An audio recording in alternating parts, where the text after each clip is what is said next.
Hello, adventurers. My name is Chance. Welcome to my Spellbook. And thank you so much for tuning into the 39th episode of our background series.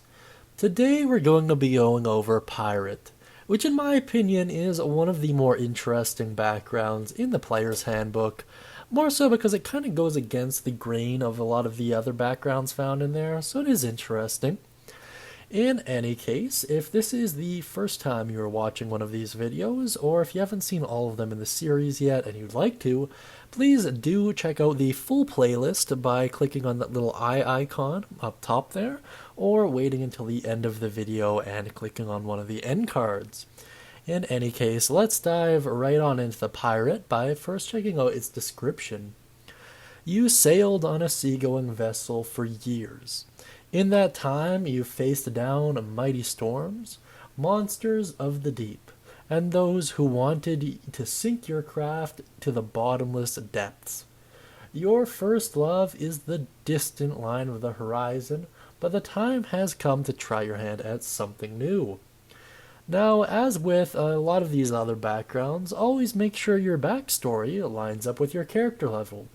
For example, if you are level 1, you are not going to be the Lord of the Seven Seas, and Blackbeard is not going to be your first mate. So don't try it, unless it's some scrawny dude named Blackbeard who is just like 12 years old or something, but for the most part, at level 1, you're likely just going to be a ship hand, nothing really too special about you. In any case, that's a good transition to move over to the mechanics. You gain skill proficiency in both athletics and perception, both of which are amazing skills to have proficiency in, by the way, especially if you don't already have it.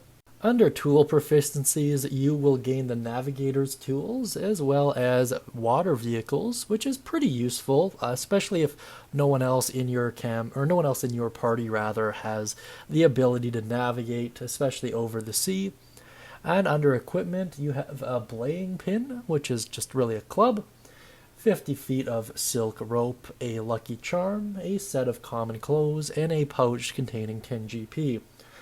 Taking a look at this overall, I do think it is quite strong, especially relative to a couple of the other PHB backgrounds. Navigator's tools and the water vehicles in particular are rather noteworthy. Although, depending on your campaign and the NPCs you encounter along the way, their usefulness may vary. In any case, let's take a moment here and go over its feature. This one is called Bad Reputation. No matter where you go, people are afraid of you due to your reputation. When you are in a civilized settlement, you can get away with minor criminal offenses, such as refusing to pay for food at a tavern or breaking down doors at a local shop, since most people will not report the activity to the authorities. Now, this is rather interesting, and I would make a case that as you scale in level and as you pursue this more rugged, thuggish lifestyle, the degree of crimes to which you can get away with would only increase. However, something else worth noting is just because you don't get reported doing it doesn't mean it isn't known that you did it. By this, what I mean is it is fair to be said that some people, namely shop owners or inn owners, are not going to like you or your party all that much.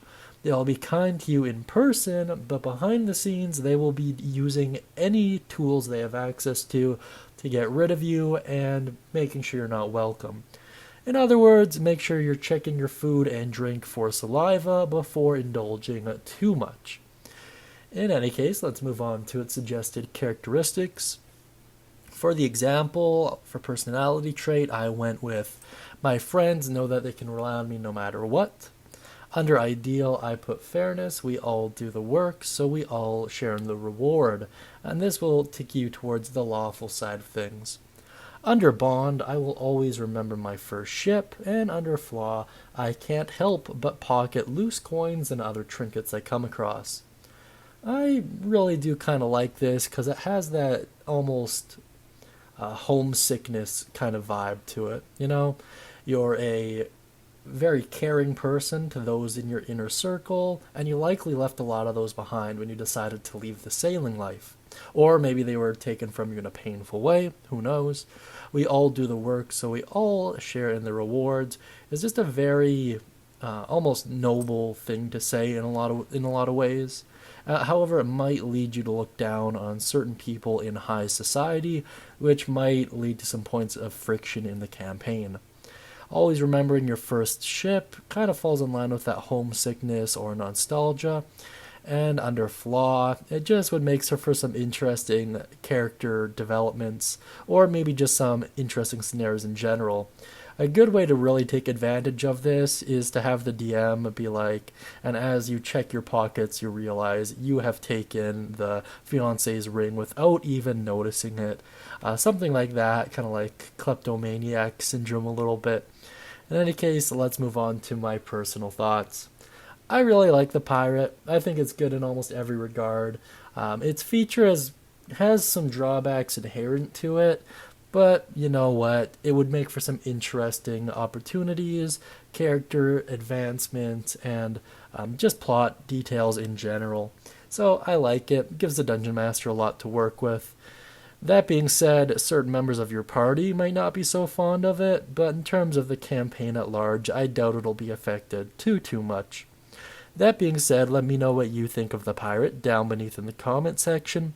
Be sure to mention any thoughts, questions, comments, or concerns you may have, as well as any ideas, stories, or adventures of your own you might have had. That being said, if you'd like a free one-shot, please check out the Guildhall and use the code WELCOME to get yours. And of course, I hope you have a great day, and as always, happy adventuring.